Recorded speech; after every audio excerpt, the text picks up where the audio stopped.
While you're watching this video, an archaeologist somewhere in the world is about to discover something amazing. When they do, you'll probably see it in a video on this channel soon.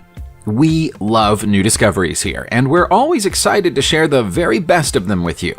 It doesn't matter if they were found by a professional archaeologist or a construction worker trying to dig a road. We enjoy finding out about their stories, and this video is full of great ones. The names of the countries and civilizations that live on European land today are not always the same as the names of the civilizations that lived there long ago. As an example, what's now Bulgaria was, in ancient times, part of the Thracian kingdom. As a civilization, they were well known for their skill at making gold jewelry and other golden artifacts. But this recently discovered mask might be the finest example that's come to light yet. It's a death mask made from 23-karat gold, and the eyes, nose, and beard of the face represented on it probably correspond to the features of the ancient Thracian ruler it was designed to honor. Experts believe that it was made around 2,500 years ago. Because of the existence of a similar bearded face on coins that have been discovered from the same era, we believe that this is probably King Taras. The mask was excavated from Svetistata Mound in the Bulgarian town of Shipka by the highly respected archaeologist Georgi Kitov, and is now on display at the country's National Archaeological Museum in Sofia. Age is no barrier to finding treasure if you're in the right place, and you know where to look. Even a 4-year-old can do it. For example, 4-year-old James Hyatt of Billericay, England, who found this 16th century gold pendant while helping his father out in a field with a metal detector. James and his dad found the pendant around 6 inches under the soil, where it had somehow avoided detection for the past 500 years.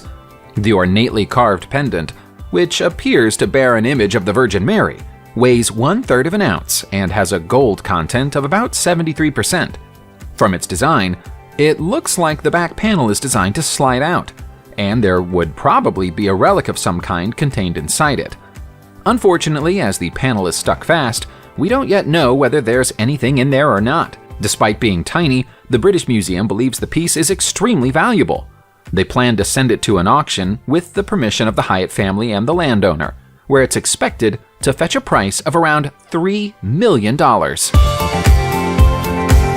Staying in England for a moment, Amy Clapp of Derbyshire got the shock of her life in February 2019 when an old desk left to her as an inheritance by a distant relative turned out to be keeping a secret. While it might be a pretty piece of furniture, the bureau itself is nothing special and doesn't qualify as an antique because it was made during the 20th century. However, hidden inside the bureau, Amy found 3 secret drawers that couldn't be accessed from the outside. 2 of them were empty, but the third one contained a very rare 650-year-old coin in near-perfect condition.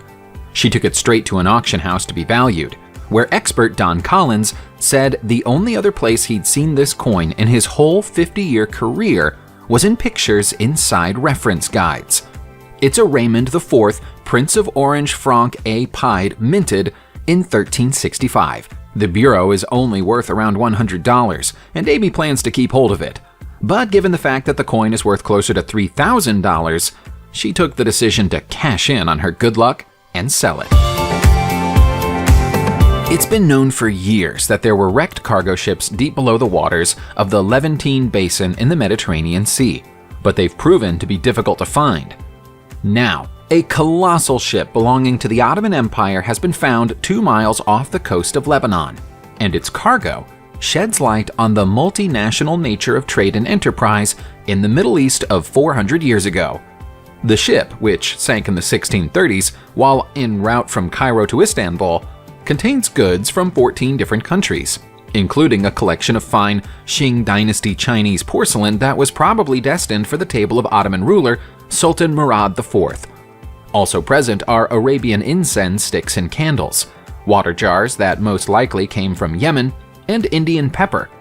Curiously, there's a set of clay pipes and coffee jars aboard the wreck too, despite the fact that at the time the ship went down, tobacco and coffee were banned in the Ottoman Empire because religious authorities viewed them as intoxicants. Perhaps the behavior of the rulers was a case of do as I say, not as I do. Most teenagers would spend their summer break partying, but Oz Cohen and his best friend aren't like most teenagers. The two Israelis spent their summer 2020 break at an archaeological dig site in Yavne, central Israel, and while they were there, they discovered a treasure trove of gold coins in an ancient clay jar. There were hundreds of coins in the jar, and they date back more than 1,000 years to the end of the 9th century, a time when the land was under the control of the Ayyubid Caliphate. All 425 of the coins are made from solid 24-karat gold. Robert Kuhl, the senior coin expert for the Israel Antiquities Authority, says the coins would have been enough to buy their owner a large mansion during the time they lived in. Solid gold coin finds like this are rare because old gold coins were usually melted down and used to make other things by civilizations who came later. This particular jar must have been especially well hidden, a fact emphasized by the large nail that had been driven through it to hold it in place below the ground. While we're talking about surprising coin finds, check out this stunning gold collection from Tamil Nadu Temple in India. They were found by accident in February 2020, when two temple workers were clearing out part of the banana plantation at the rear of the temple to make space for a new garden. After 2 hours of digging, the workers came across a copper vessel, filled to the brim with coins, 6 feet below the soil. There are 505 of them in total, 504 small ones and one much larger one known as a hundial. You would expect gold coins like this to be easy to identify because of the detailed markings on them. But so far, they've been a puzzle. Some of the coins have Arabic inscriptions on them, whereas others feature depictions of Hindu gods. Even if we don't yet know how old they are, the weight of the gold alone gives them a value of around $100,000. The collection is now in the hands of the Hindu Religious and Charitable Endowments Department while further investigations are made. If they turn out to be several centuries old, which they appear to be, they might be worth far more. It shouldn't be a surprise to find quartz at Coleman's Quartz Mine in Jesseville, Arkansas. As the name of the facility suggests, it's a quartz mine. Any day that they don't find quartz there is a bad day. Not all quartz discoveries are equal, though, and the discovery of this colossal 8-foot-long block of quartz in late 2018 was like nothing that the mine's owners, Ron Coleman and his son Josh, had ever seen before. It weighs 2,000 pounds, and if it were sold as one single block of quartz, it should attract a price of $3.5 million. To put into context how rare a single-piece discovery like this is, the mine has been open since 1940, and nothing even close to this size has ever been found there before. Finding the right buyer for it has proven to be difficult for the Coleman family so far. They've cleaned and polished it and make it available for purchase, but their insistence on selling it as a single lump rather than breaking it down appears to be getting in the way of their chances of finding a good deal. Perhaps all you need to do if you want to find gold is do a better job of looking for it. 20 years ago, the Geological Survey of India commissioned a new research project to identify new gold mine sites in the Uttar Pradesh region of their country. The search is now complete, and it's located a staggering total of 3,350 tons of gold mine, spanning almost the entire region. That's 5 times the gold reserve of the whole Indian nation. Having located this previously unknown gold reserve, which is worth an almost unimaginable amount of money, the next step is to dig it all out of the ground, a project that will create hundreds of new jobs. Based on the findings of the survey, the massive amounts of gold might be the tip of the iceberg when it comes to what's in the new mines. Their data also suggests large deposits of diamond, platinum, quartz, phosphate, and even uranium in the regions of Vindhyan and Bundelkhand. It's an incredible discovery, although Indian officials are probably kicking themselves that they didn't start their search earlier.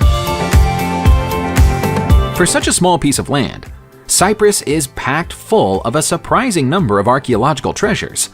Even now, it hasn't all been fully excavated and explored.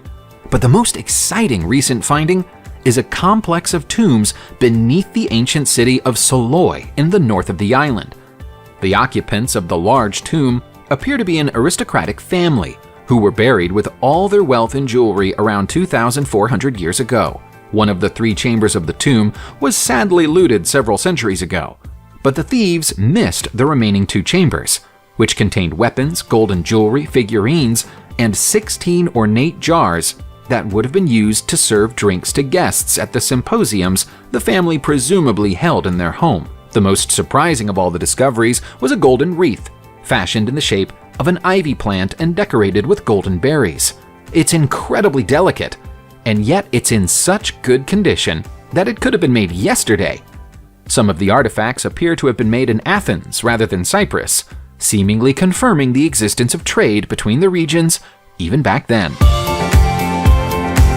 We've already covered the fact that some shipwrecks can become treasure troves, but the wreck of the Nuestra Señora de las Mercedes is unusual in that it's been found to contain enormous quantities of treasure not just once, but twice. The Spanish ship was laden heavy with treasure when it was sunk by British forces off the coast of Portugal in 1804. The wreck wasn't found until an American expedition located it in 2007 and took away an incredible hoard of 594,000 gold and silver coins, with a value in excess of $350 million. The Spanish government sued for ownership of the coins and regained them in 2012. Once they'd gotten the coins back and established ownership of the wreck, they ordered a new expedition back to the site and found that the Americans hadn't done a thorough job. They'd completely missed a second set of treasure made up of iron and bronze cannons, anchors, copper and tin ingots, and even more coins. They reported the new discovery in June 2020 and estimated that the combined value of all the treasure recovered from the ship was now in excess of $500 million. For several months, library janitor Tanya Halls walked past an anonymous-looking wooden box in the archive of the State Library of Passau, Germany, without giving it a second thought. One day, through a mixture of curiosity and boredom, she decided to open it and see what was inside. Amazingly, she was the first person ever to inspect the box closely. Until she opened it, nobody knew it was full of a priceless collection of coins and medals, most of them made of solid silver. She quickly checked the find against the library's official records and found there was no mention of them. They'd been overlooked for more than 2 centuries. The coins were most likely hidden away not long after 1803, during the secularization of Germany, and probably belonged to the prince bishops of Passau, who would have wanted to hide them from tax officials. They were minted long before that, though, with the oldest examples dating all the way back to the last days of the Roman Empire. The medals, on the other hand, are from the Baroque era.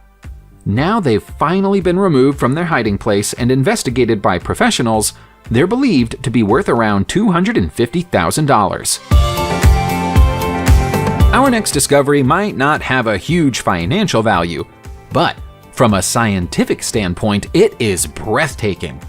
In July 2020, archaeologists excavated a 5th century church in Kakheti, Georgia, and came across an old winemaking vessel.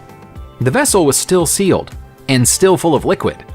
The archaeologists opened the vessel, bracing themselves for the unsavory smell of wine that had gone past its best date several centuries ago. Instead, they smelled nothing. Inside the vessel was nothing but water, but this was no ordinary water. The Georgian Water and Power Company was called to assess the fluid, and they found that even though it's been sealed away for about 1,200 years, it didn't contain any pathogenic bacteria. The water is still 100% clean and would be safe to drink. Unsurprisingly, religious figures in the country have claimed this as a miracle and suggested that the reason the water is still clean is that it was buried on consecrated ground. They've even gone so far as to label it as holy water. They might have a point about the miracle. This 3-aisled basilica was almost totally destroyed during an Arab invasion led by Marwan Kai during the 8th century, and yet this humble vessel and its contents remained unharmed.